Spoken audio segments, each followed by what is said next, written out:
usit e klubit, nga presidentët e Dritës, nga të gjithë ata që kanë punuar te Drita, dhe unë mendoj që Drita është një ekip i stabilizuar tashmë në Kosovë, prej më shumë se 5-6 sezones ndodhet aty në krye, kanë eksperiencën e dur, ka pasur një ekip me futbollistë me shumë eksperiencë në fushën e lojës, po ashtu vuri në drejtim një trajner i cili me merit pa merit ka dalë kampion i Kosovës,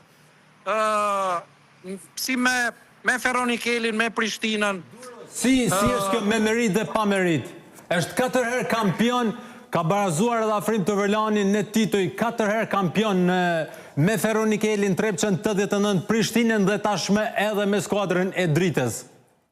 Unë them ato që dëgjoj në për studio, Ndres, do më thonë ju kam dëgjuar juve, e jo më këtë është diskutuar dhe tek ju, që trajneri Ramadani ka pasur ekipe të ndërtuara për kampion, që i ka drejtuar ato, do më thonë Ferronikelin atko ishte shumë i fort, do më thonë, si në fushën e lojës, po ashtu dhe jashtë fushës lojës, sepse jo më këtë në festën e titullit Ferronikelit, ishte gjithë qeveria Kosovës ateshme, nga presidenti Thaçi, nga Kadri Veseli e presidentët e Ferronikelit, e deri të gjithë ekipi. Po e njëjta gjë mendoj që edhe te Prishtina, në fakt, unë kam qenë trajneri Ferronikelit kur Prishtina ka dalë kampion me trajneri Ramadani, por mendoj që nëse i kujtohet ndonjërit në studio, nuk është se Prishtina dominonte Ferronikelin, por fal bashkëpunimit të mirë dhe sepse politikat e Prishtinës ishin shumë të mira nga ana diplomatike, me Dritën, me Llapin, arriti që të shpallësh e kampion. Dhe duke lënë në vendin e dytë Ballkanin, i cili ishte gjithkohës kryesues i kampionatit në atë sezon, si që dhe treguan sezonet pasarse që Ballkani shpall 3 herë rresht kampion i Kosovës. Kështu që mendoj që prandaj tema Dritës i uroj titullin kampion, me merit është në krye, ka futbollistët më të mirë, që të mos e harroj edhe unë, çuditem se si një futbollist si Albert Dabiqaj nuk është pjesë e kombëtares Kosovës, sepse për mua është mesfushori më i mirë në Kosovë, dhe duhet ishte pjesë jo vetëm e kombëtares Kosovës, po pse jo dhe e formacionit titullar. Duro. Shive, unë me ty njifemi shumë më mirë, unë me ty njifem shumë më mirë se sa me Zeken. Me Zeken nuk e di, a kam pi një herë kafe, me ty kemi nejt 100 herë. Edhe kemi lu bashkë. Po nuk mendoj...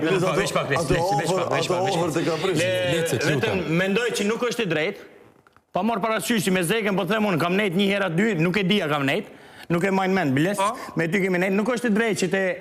themi diçka jo ka bo me merit apo pa merit. Ai është trener, ti je trener, unë jam trener, edhe nuk është mirë, pa marrë parasysh se çka ka ndodhur apo çka s'ka ndodhur, është mirë që t'ja urojmë titullin edhe mos t'ja përmendim gjona qa nuk duhet me përmend. Asnjë, sepse jemi bërë, val vetëm pak, duro. Sepse jemi bërë gjithë trenerat, gjithë, si këtu, si në Shqipëri, vetëm pak ta mbaroj, të lutem. Jemi bërë se cili fol kundër tjetrit, nuk është mirë. Riskun tat nuk ka për ta marrë asnjëri, as tatin as timin. Nuk mendoj që është etike që ta akuzojmë njëri tjetrin. Okej, absolutisht, po nuk e di ku e dëgjove që unë nuk e urova trajner Ramadani, nuk e urova klubin e Dritës, sepse unë sapo i bëra këtë gjë, dhe sapo thash ato që të cilat... Unë me ty kemi nejt 100 herë, edhe kemi lujt bashkë, me atë nuk e di a kam nejt 1 herë aty, po nuk është etike... Po jo ma... Po... Mendoj unë. Ke shumë të drejt, jo ke shumë drejt, por... Unë nuk le pyetje pa u përgjigjur, si që më pyeti Ndreca, për aludimet edhe unë me shpreha mendimin tim. Ky është thjesht mendimi im, nuk është për kapital. Ca mendime duhet t'i majmë edhe për veti, Duro, apo jo? Si? Ca mendime duhet t'i majmë edhe për veti, nuk duhet t'i shprehim në televizione. Po mirë më unë jam pak i drejt për drejt, kështu kam qënë, kështu do jem. Mendoj që është rruga më e drejtë për të fituar... Duro! Po, duroj. Duro dhe pak, Duro! Nëse do të shojmë trener sezonën ardhshëm në Superliga, e gatë shumë e malë Leridon Lecin dim sepse javën e kaluam ka rënë në ligën e dytë. Po jo, shiko, Liridoni unë mendoj që ne jemi në të njëjtin nivel, jemi